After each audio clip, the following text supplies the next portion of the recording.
পর্ব 2 ছায়াদের আনাগোনা। তারা বাংলোর ভেতরে ঢুকল। চারপাশ ধুলোয় ঢাকা, পুরনো আসবাবপত্র ছড়ানো ছিটানো, যেন কেউ এখানে একসময় ছিল, কিন্তু সবকিছু হঠাৎ থেমে গেছে। এটা নাকি ডাইনিং হল, রাহুল মোবাইলের আলো ঘোরাল, এখানেই নাকি জমিদার নিজের স্ত্রী আর ছেলে মেয়েদের খুন করেছিল। একটা কাঁপা কণ্ঠস্বর বলে উঠল। কে বলল? অর্ক পিছনে তাকাল, কিন্তু কাউকেই দেখল না। তোর সাথে মজা করছি না অভিক, রাহুল গলা চড়িয়ে বলল। এইসব ভয় দেখানোর চেষ্টা করবি না। আমি কিছু বলিনি, অভিক হতভম্ব। ঠিক তখনই ঠাস, একটা দরজা হঠাৎ সজোরে বন্ধ হয়ে গেল। দরজা বন্ধ হল বাতাসে, এত জোরে, অসম্ভব।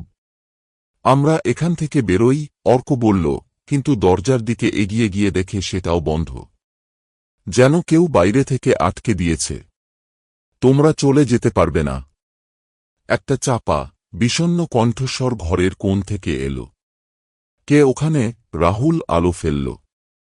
একটা ছায়া, মানুষের মতো আকৃতি, কিন্তু মুখ নেই। এখনো রক্ত শুকোয়নি। তাদের শরীরের লোম দাঁড়িয়ে গেল।